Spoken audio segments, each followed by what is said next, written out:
Good morning. I wanted to make sure we start approximately on time because people have waited long enough.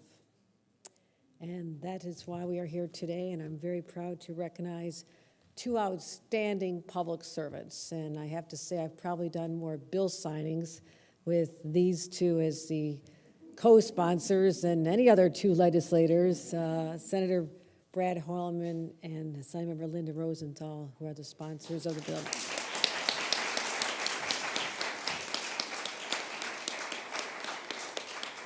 If there is a cause to be championed, you want to make sure that it gets in their hands because they have an incredible record of success for fighting for people whose voices have been suppressed for far too long.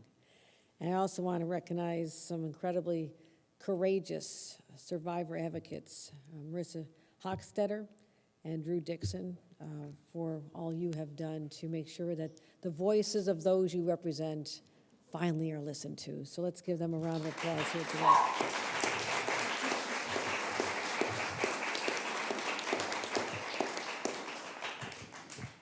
Today is a good day. Today is a righteous day because it is a victory for justice, and it is long overdue.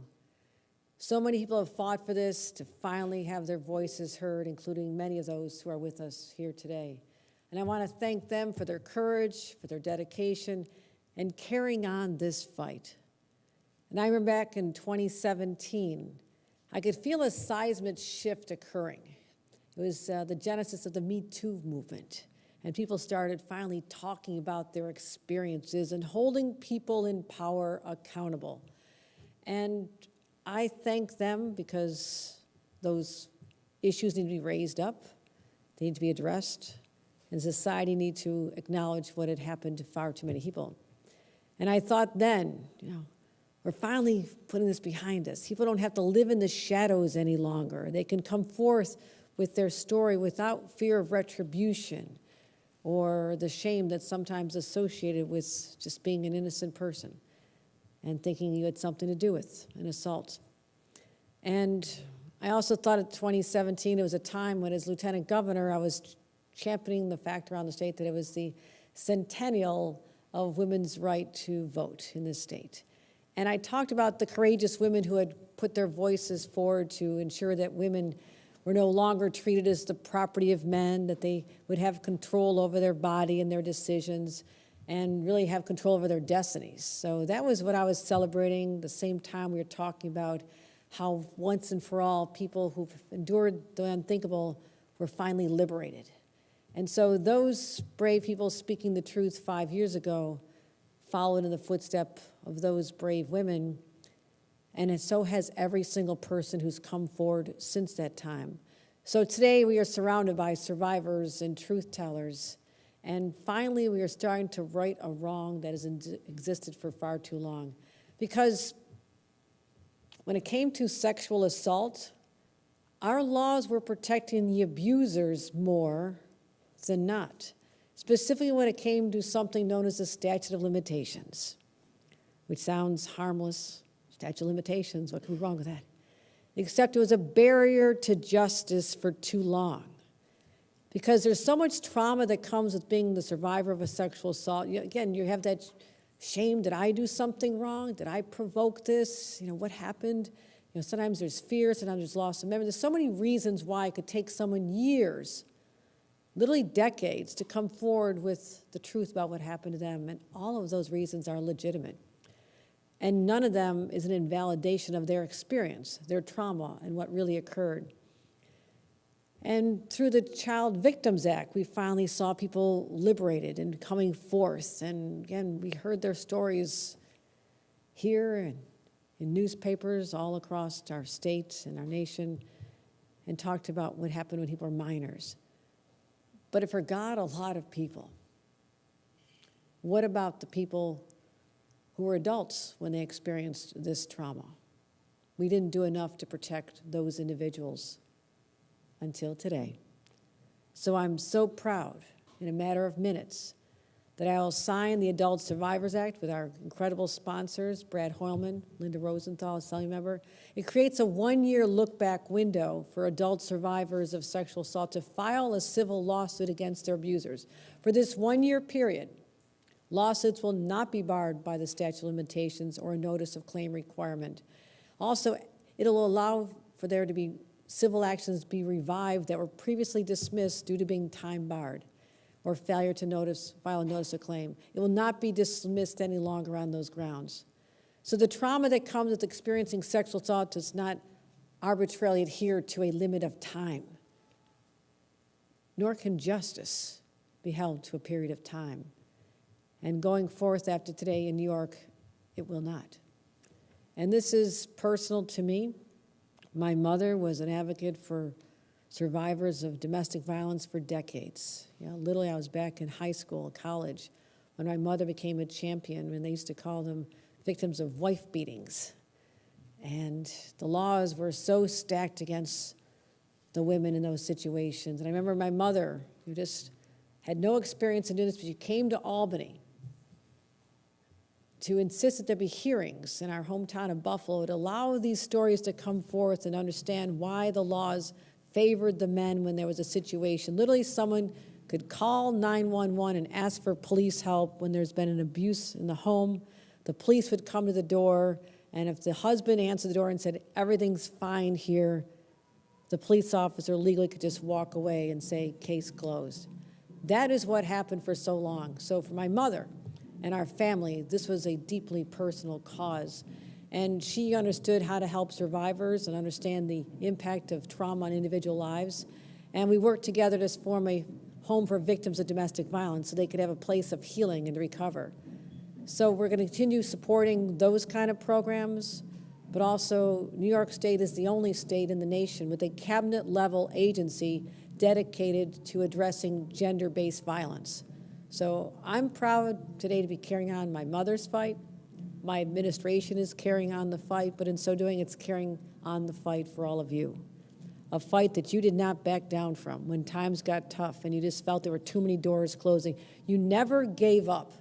And it was that resiliency of spirit that we celebrate here today. So those who thought they got away with horrific crimes they committed, I just have one message. Your time is up. Your victims will see you in court, and you will be brought to justice. Thank you.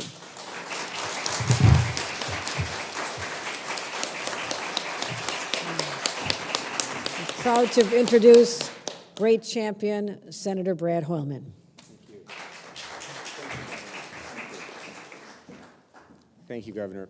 I heard the drumbeat outside, and I leaned over to Assemblywoman Rosenthal and said, "Our people." But it's always nice to have that kind of representation in Albany, and that's what we've seen from sexual abuse survivors over the last several years. I'm State Senator Brad Hoylman. I carried the Child Victims Act with Assemblywoman Rosenthal and helped write the Adult Survivors Act with Assemblymember Rosenthal. You know, today is a watershed moment for survivors in the state of New York. With Governor Hochul's signature on our Adult Survivors Act, we send a powerful message to sexual abuse survivors. We hear you. And we are going from me too to we are. We are in Albany taking steps to address the scourge of sexual violence and abuse throughout the state of New York. And thank you, Governor, for your leadership in that regard. I don't think it's a coincidence that we have a woman leading the state who's helped this bill come to fruition, so thank you so much. We wouldn't be here today, though, without the survivors. It's the courage of their convictions that propelled you to share your deeply personal stories about the sexual abuse that has upended your lives and made today possible. Finally, courthouse doors across the state will be flung open so you can confront your abusers and seek the justice that was too long denied you. To the predators who for decades have benefited from New York's prohibitively short statute of limitations, you know who you are. The Adult Survivors Act will bring you to justice and make New York a safer place for all of us. I'm grateful to Governor Hochul, Senate Majority Leader Andrea Stewart-Cousins, Speaker Hasty, and many of my colleagues in the State Senate and Assembly, too many of whom are sexual abuse survivors themselves and courageously shared their stories. We also wouldn't have gotten here without Safe Horizon for their heroic effort to push us across the finish line. I'd also like to thank the Model Alliance for their partnership, and Child USA, Professor Marcy Hamilton, who I called the Queen of Statutes of Limitations. After we passed the Child Victims Act, I said to Marcy, what should we do next? And she said, well, you have to address this issue with adult survivors. She helped us write the bill. That's why we're here today. Until 2019, most adult survivors of sex crimes had no more than 1 to 3 years to file a civil lawsuit against their abuser. For many survivors, it takes years to come to terms with the abuses committed against them, let alone to summon the courage to come forward to report the abuse, to confront a boss or a trusted coworker or family member in a protracted court fight.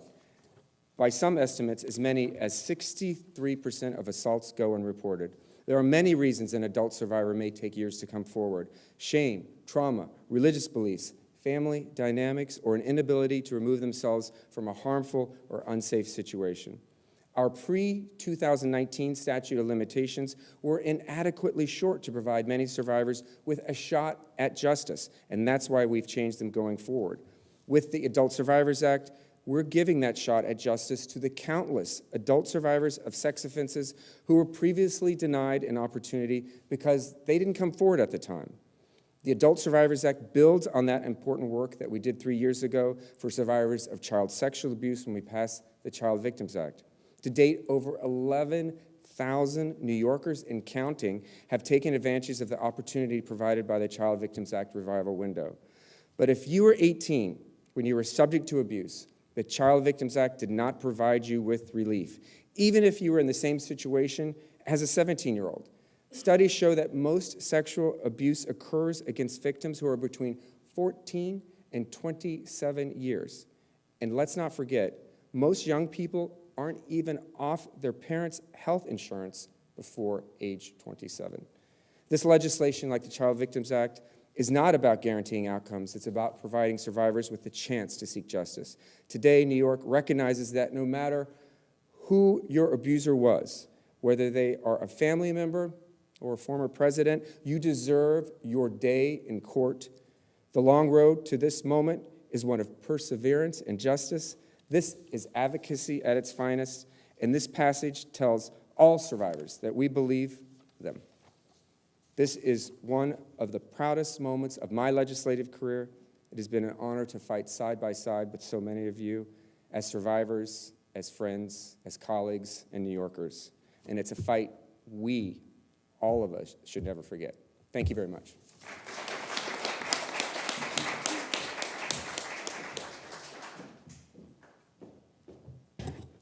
Now we'll hear from Assembly Member Linda Rosenthal, co-sponsor in the Assembly, lead sponsor in the Assembly.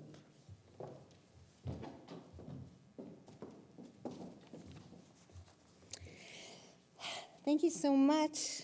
Can't wipe the smile off my face, so I will keep smiling. Good morning. I'm Assembly Member Linda B. Rosenthal. I'm the chair of the Committee on Social Services, and I represent the Upper West Side and parts of Hell's Kitchen in Manhattan. First, I would like to thank our courageous Governor Kathy Hochul for bringing us together this morning to witness the moment that the Adult Survivors Act finally becomes law. Today is a momentous occasion. After years of fighting, justice will finally be within reach of countless survivors of sexual assault. Today, survivors who were shut out and denied justice by New York's short statute of limitations will have a choice, something they were denied when their sexual assault took place. And survivors can have faith that our government stands with them in their efforts and our efforts to rebalance the scales of justice.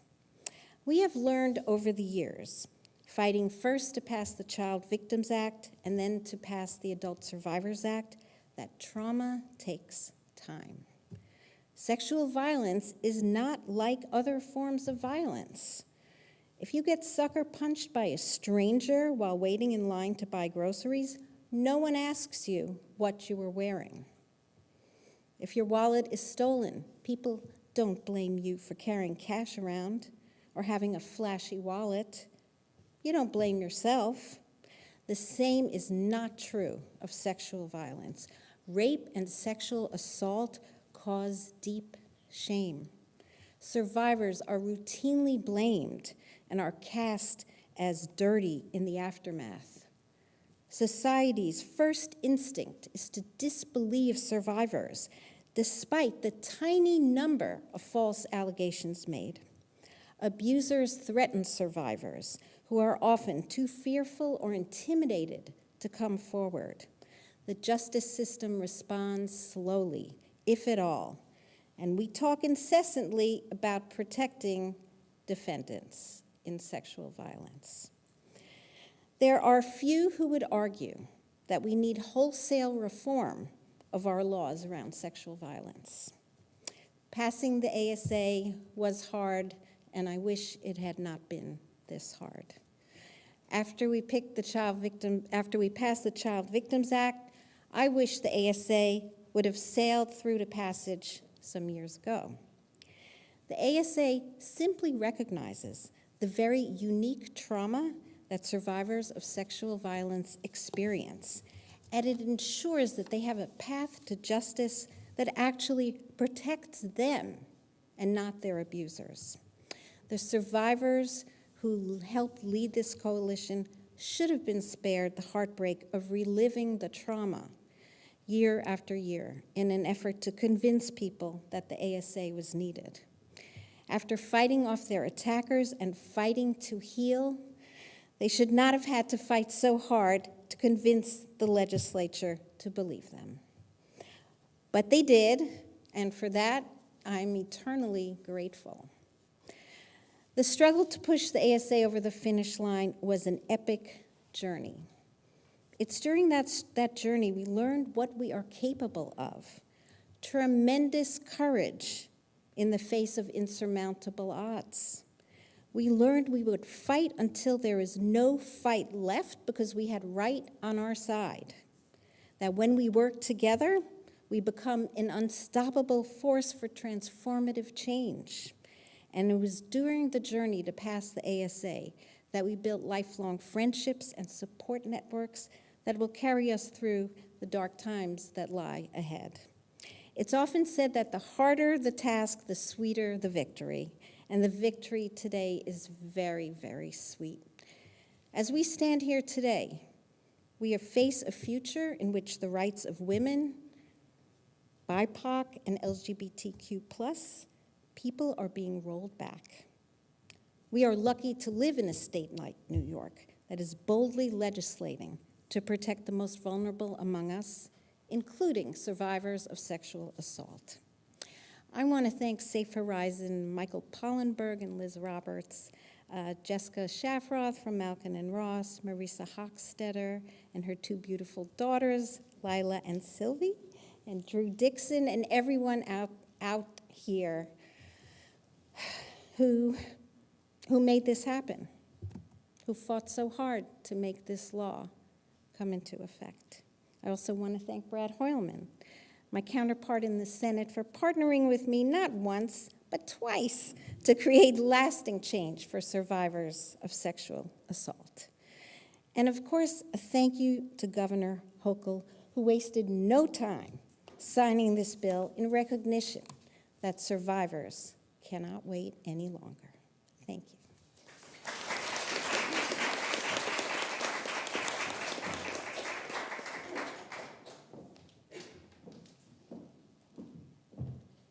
You heard from the two sponsors, but I also want to give a warm sense of gratitude to our legislative leaders, Speaker Carl Hasty and Majority Leader Andres Cousins and their conferences for coming together and for those bodies to make sure that they did the right thing. And that's why I was very proud to sign it quickly. We always have a plentiful supply of pens. I'm always ready to be able to acknowledge the great partnership that we have with our legislative leaders. Also, now we have an opportunity to hear from Marissa Hochstetter, and I want to thank her for, again, courage is sometimes a word that's overused, and we talk about heroes and courageousness, but within the depths of someone's soul, they are able to pull on the strength they need to do something they perhaps never dreamed they would be doing. You go about life every day, and you never know who's going to be thrust into a circumstance where they feel at some point in their life compelled to rise up and be a different person than they had perhaps thought they would be. But as a result of that courage, we all benefit. So, Marissa.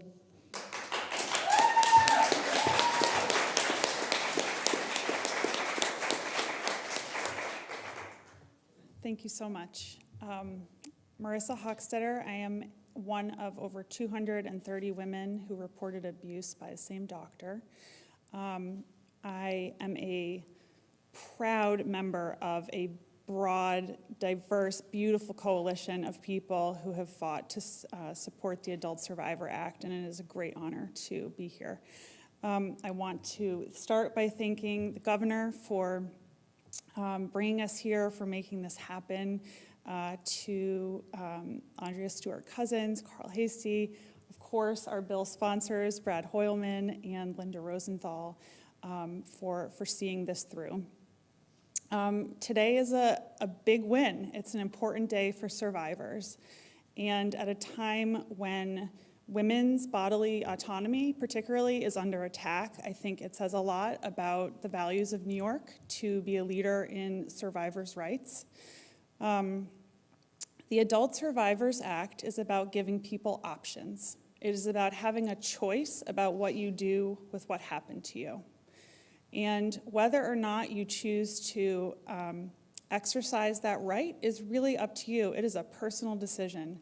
But what we're doing by signing the law today is putting the power back in the hands of survivors.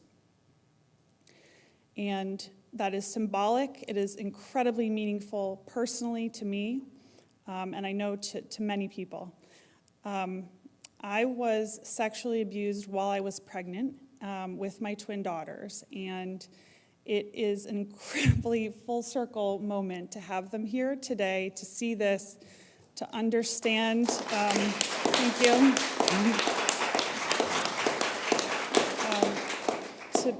To witness this, to witness a female governor signing the legislation, to be a part of this, and to know that it's important to use your voice when you know something has been done wrong to you, that you deserve an opportunity to seek justice. And I'm proud of the coalition, I'm proud of this work, and I'm so honored to be here today. Thank you. Thank you.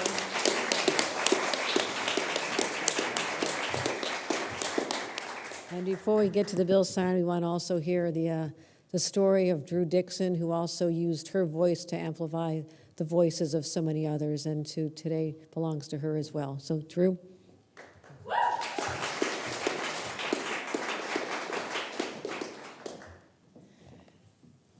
Good morning. I'm Drew Dixon. I'm a survivor of rape, sexual harassment, and multiple sexual assaults. And I'd like to thank you so much for having me today. I'd like to thank Assembly members Linda Rosenthal and Brad Hoylman for sponsoring this life-changing bill. Thank you, Speaker Hasty, for bringing it to a vote, and thank you, Governor Hochul, for signing it. I especially want to thank the brave and tireless survivors who have split themselves open, telling their stories again and again to advocate for this legislation. Marissa Hochstetter, Evelyn Yang, Donna Hilton, and dear Allison Turcos, thank you for enlisting me to join this fight. And so many more brave survivors who fought to make this day possible. Thank you, I'm so grateful. But we are here today to celebrate the passage of the Adult Survivors Act, which I regard as a parting of the clouds. This is a rebalancing of the forces of good and evil. And on this day and in this moment, the good guys win. This bill will transform so many lives by empowering survivors to have their stories heard, scrutinized, and at long last, acknowledged. Because when you're raped, a part of you disappears. When you're sexually assaulted or harassed, your entire life becomes a crime scene in which you cower for the rest of your days. The practice of living in a world that doesn't acknowledge your pain is toxic. It's like breathing an odorless, poisonous gas that slowly kills your spirit. When you're compelled to hide your truth to make room for your abuser's lie, you become an accessory after the fact to the crime committed against you. But the ASA will make it possible for every victim to become a witness. By bringing civil suits against their abusers, victims in New York will be able to show up fully in a world that makes space for their trauma and their truth. It took me 22 years before I was ready to speak publicly about what happened to me in the music industry, because trauma takes time. And the last thing I wanted as a 24-year-old Black woman was to call out the king of hip hop as a sexual predator. Before survivors can take on our abusers, we must take the time we need to heal, and in some cases to build whole new careers or even whole new lives where we're safer from the potential retaliation for speaking out. The cruel vilification of Amber Heard that every survivor is watching right now illustrates just how much stamina and resolve it takes to come forward as a victim of abuse. So the passage of the Adult Survivors Act is a big deal. This is a watershed moment. The ASA opens the door to a path forward that reflects the reality of a survivor's journey, and not just the reality for survivors like me, whose abusers happen to be famous enough to merit coverage in the New York Times, but for all of us. The state of New York has parted the clouds. In a world full of darkness, this moment is a ray of light. Because of the conviction and integrity of everyone with me on this stage, so many lives will be lived more fully, and so many people will be set free. Thank you.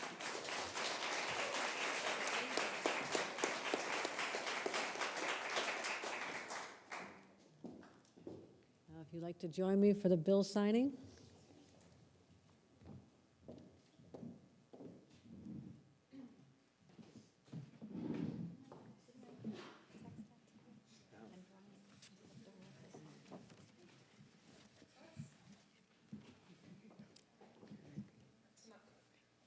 Ready? Okay, this takes a minute 'cause I use a pen for all the letters. Luckily, my name's not real long. I've seen you do this before, Yeah, different pins. The most thing I admire is your small talk, but as you sign yeah, this. that's like, yeah. I always talk about how I didn't pay attention to the nuns when they're trying to teach us that beautiful handwriting that most children who go to a Catholic school have. I was a little bit rebellious. Anybody surprised there? No, probably not. Served you well.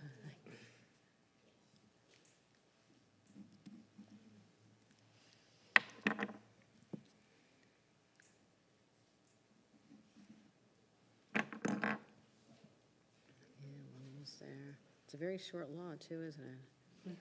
This Yes. is simple and powerful. Okay. Let's hold this up. The bill is signed.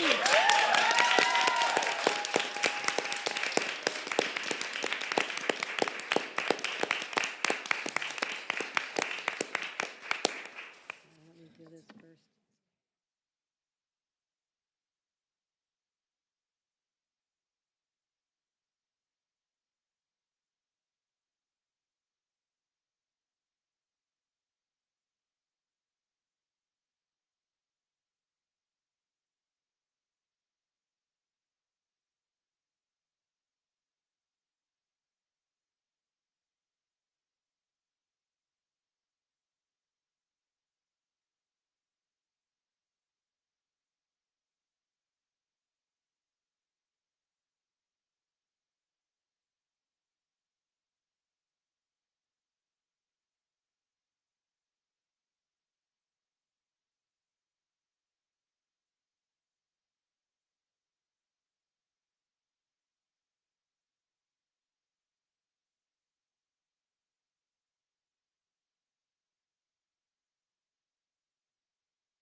You're not all getting ready for tonight? Dressing up, primping up, looking real fancy in your nice clothes. Looking forward to that. But thank you for coming to cover today's incredibly emotional bill signing. As you could see, as you witnessed from the people who sat here, has been many, many, many years, sometimes decades of suffering and silence, and not feeling that their voices mattered, that the system of justice was not there for them. And today we ended that era. So I was very proud to be here, but it's also emotional to witness people in pain. So thank you for covering this. Any questions? Just Karen. ask you about, it's just a little over a week to the end of session. What do you think realistically can get done in the next week? Now, are you really ending next week, or is it going to take longer? Oh, I don't mind pushing any deadline out. You know that. You guys are a little slow on the uptake. I mean, yeah, okay, yeah, you better laugh more tonight, okay? I just want to say that. No, I will stay as long as necessary. The timetable is set by the legislature. There's a lot of work to do, but it is not unusual to have a mountain of work to do in the final weeks. It is the nature of Albany. And so we've been having a lot of meetings, staff meetings, conversations. I was with the mayor a couple days ago. I was with the speaker this morning. I mean, we're having a lot of conversation on what's important. But as far as what's realistically can get done, to answer your question, I do believe in my heart that we'll be addressing two major issues that have surfaced in light of the United States Supreme Court and what we anticipate them doing to the women of America very shortly. And so we're going to be working on a package that'll address, even in addition to what we've already done through executive action, addressing the issue of reproductive rights here in the state of New York.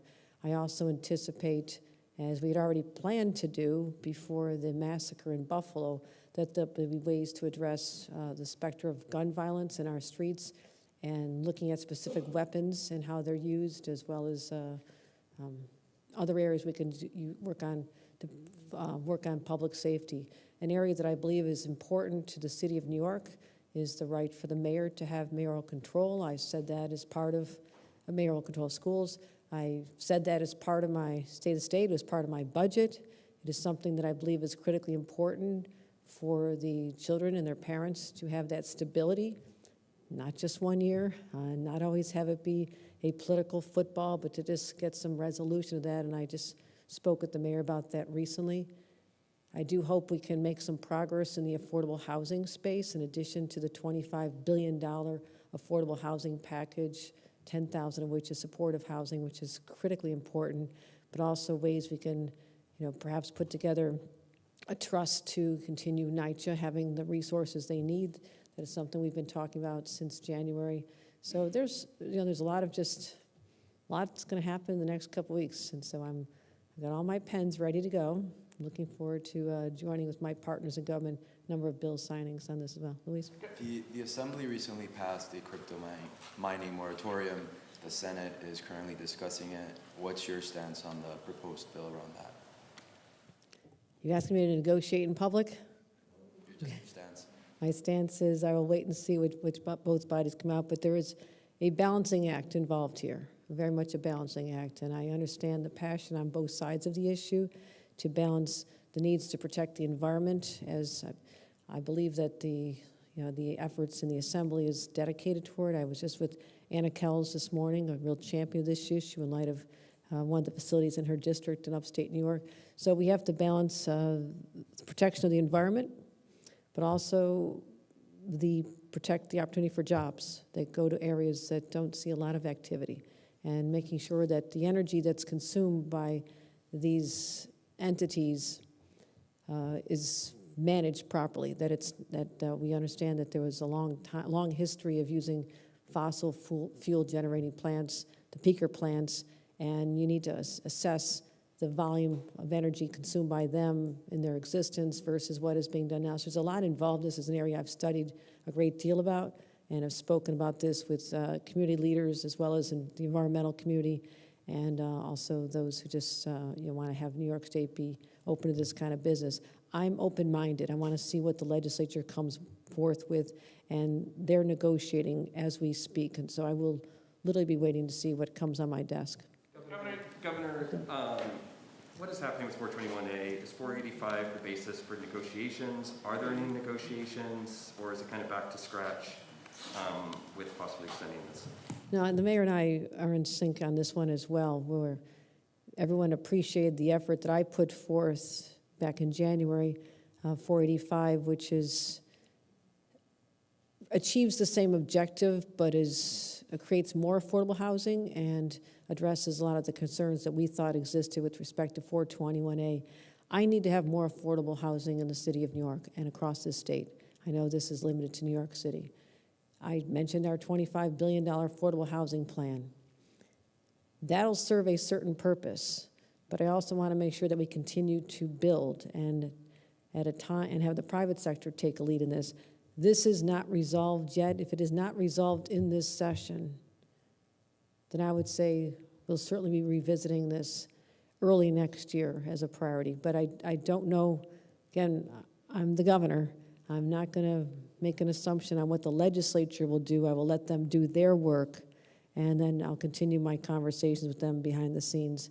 But I had stated before that this is an important objective, but I don't know that there is the interest in the legislative bodies at this time to get it through this year. That doesn't mean, as we know, that we live to see another day next year. Governor, you mentioned the NYCHA Trust bill. You're supportive of that, I assume? Yes.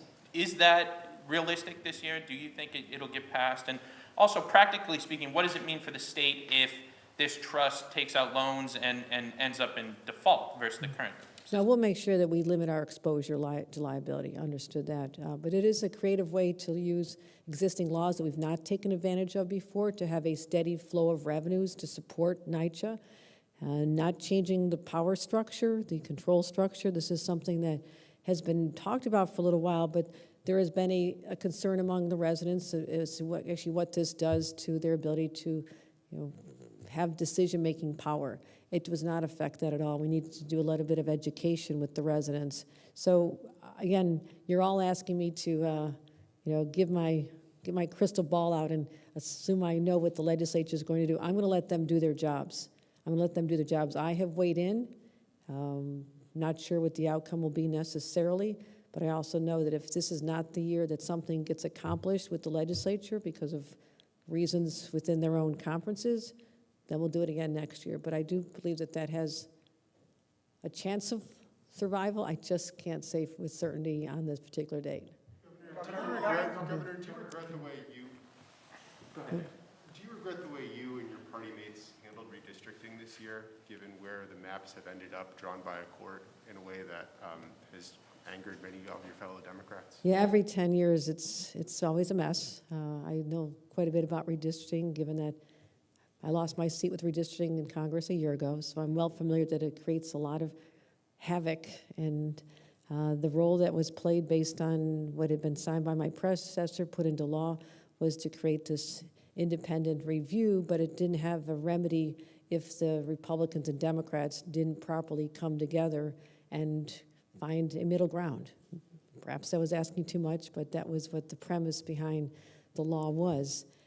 I signed the maps that were presented to me, written and created by the legislatures in Washington as well as here. So the process played out the way the law was written. Do we need to do this differently? Yes, we do. Yes, we do. So I'm going to be continuing. We have time now to look at what happened and to stabilize the situation. Right now there's a lot of confusion as to dates, et cetera, but we're continuing on the path we're on. And once this year gets through, we need to take a very serious look. What models have worked in other states? What is the best practice? Talk to people who've been involved in this and say, what went wrong here in the state of New York that led it to, ceding the power to certain judges and who had a tremendous amount of power in this? And is that the way the people want it to be? I think that legislative bodies are more representative, but we have to figure out the right answer. We don't have that answer today, but we need a better answer for the next time. Last one. Should there be a State Department of Health review of nursing home and long-term care facility policies from the state during kind of the early weeks of the COVID pandemic? We are doing that. I had said a while back that I'm going to be convening, and actually we have outside consultants that will be working with us to examine every aspect of the pandemic, the good, the bad, the ugly, because I have to be able to leave, future governors what was learned, not just in the healthcare space and the response dealing with nursing homes, but also decisions that affected our economy, decisions that affected families, remote education. What was the final analysis of whether or not that was the approach to take and whether or not that was proper. So it's going to take some time, but I believe that history deserves to have a true record of what would happen here, and I want an outside look at it. My team and the people who were involved at the time and Department of Health will participate in providing information, but I really want an independent analysis of every aspect of what went on during the pandemic, and we're going to be making some announcements on that in the near future as far as rolling that out. So, Governor, on the pandemic, Governor, excuse me, I'm listening to his question. yeah. Follow-up question here. Follow-up, who is performing that review and when and will the results be public? No, we are putting together a team right now. And again, some of the current administration, and most of them were not there at the time, but I also want to make sure that we're using outside experts who can have a very objective look as to what was going on at the time and the decisions that were made. And again, this is not to cast aspersions, blame, criticism. It's just to give a real analysis of what this state went through for over 2 years during the pandemic, but particularly early on. So say, yes, we would do this again. It worked. It was successful. No, we will not do this again. And that is what I don't have the answer to right now. But I'll be announcing who's comprising this, leading this study. As I mentioned this a couple months ago, I said we've been working diligently. We've had a few other issues we had to get through at this time. We've been distracted with Buffalo and some other issues we've had to put our full attention on. So, but I'm not forgetting, I'm not losing sight of that. The people of the state deserve to know.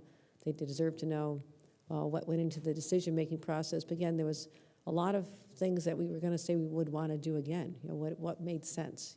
Changes in our laws. Executive order, open meetings and having the availability of insurance companies covering telehealth services. There were some ideas that came out of this that actually we wanted to preserve, and that's why I want it to be a truly objective analysis. All right. Okay. Governor, you expedited a FOIL request for us on the unemployment system in New York, and we got the FOIL request back. But I've been requesting an interview with you and the DOL commissioner for months, and I haven't been able to get any responses. So I was just wondering if you could just answer one question for me about unemployment